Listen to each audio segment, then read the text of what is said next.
All right, welcome to my lecture on integration by parts, part 2. And so I'm just going to write down the integration by parts formula. It says u times v prime equals this u times v minus integral of u prime times v. Okay, so that's the integration by parts formula. When you use this, let's go through an example. And my example is going to be this integral or antiderivative of ln of x dx. Okay, so we only have two methods of antidifferentiation, and that is a u substitution. And if I u substitute ln of x, there's going to be nothing that I can cancel with it. So that's out. So I could try integration by parts, but remember there are two functions there. There's this 1 times ln of x, okay? So I'm going to apply integration by parts by this, and then we're going to say that this is u times v minus integral of u prime times v. So we need to identify u and v. I can either integrate one of the terms or differentiate one of the terms. I can't integrate ln of x because that's what the problem's asking for. So u had better be the thing we differentiate, which is ln of x, and fortunately we know that derivative, u prime is 1 over x. That means v prime is 1, so v is going to be x, because it has derivative of 1.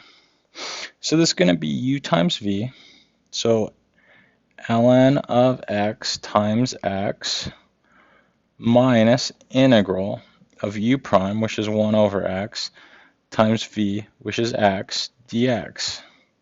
So this is going to be x times ln of x minus antiderivative of 1 dx. And at the end of the day, that's going to be x times ln of x minus x plus a constant. Okay, and there we go. That's our antiderivative for ln of x. Okay. Let me give you another example, and this one's more involved. Okay. This is the antiderivative of e to the x times sine of x. Okay. And we're going to apply integration by parts. So this is going to be u times v minus this integral of u prime times v. Okay. So I'm going to let u be equal to e to the x. Its derivative is itself. So that means v prime is equal to sine of x. And the thing that has derivative sine of x is minus cosine of x. Okay, so when we go ahead and do this antiderivative, we're going to have u times v, that's e to the x times by v. Okay, so we times that by v, that'll be minus cosine of x. Excuse me, then I need to subtract u times v, u prime times v. So we're going to have this. So minus this integral of u prime, which is e to the x, times by minus cosine of x dx. So let's simplify that. This says that this integral of e to the x times sine of x, that's going to be minus e to the x times cosine of x plus integral of e to the x times by cosine of x dx.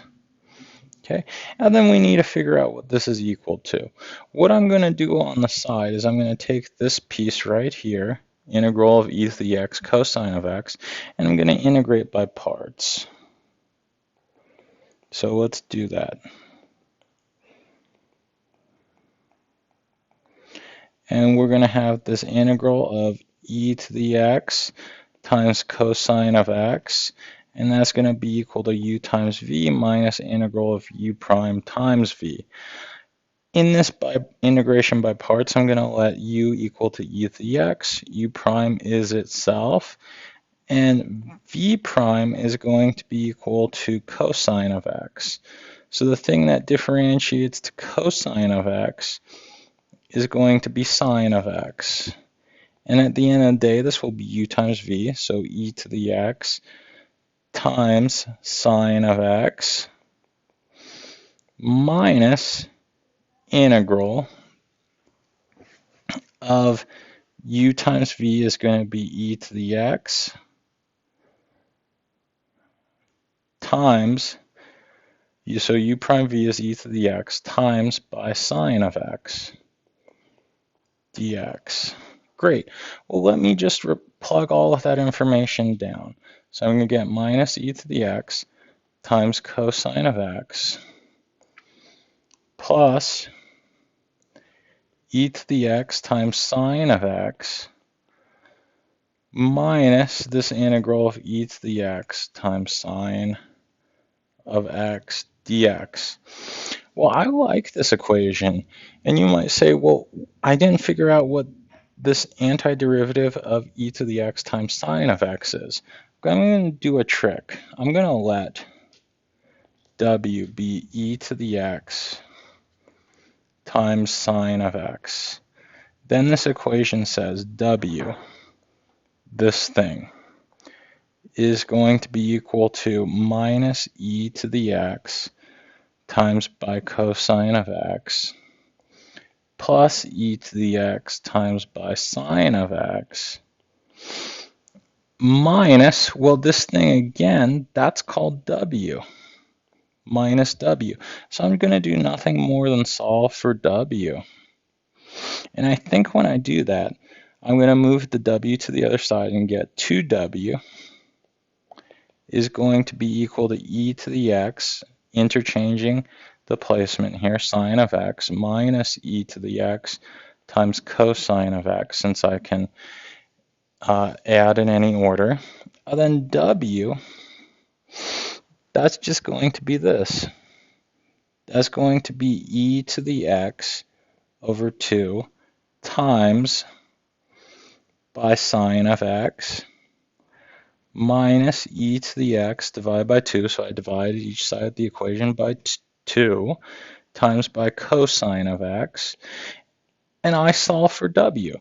Well, remember that w, and I apologize, there's one thing when I wrote down w is that integral. W is the integral of e to the x times sine of x. So this says integral of e to the x times sine of x is going to be equal to, and let's not forget that dx is going to be equal to e to the x over 2 times sine of x minus cosine of x, and I just factored some things out, and that's its antiderivative right here. So we had to integrate by parts to find this antiderivative. It's one of the more tricky integration by parts applied twice. There will be more straightforward integration by parts in which you apply it twice, but this is an example of one. Okay, thank you.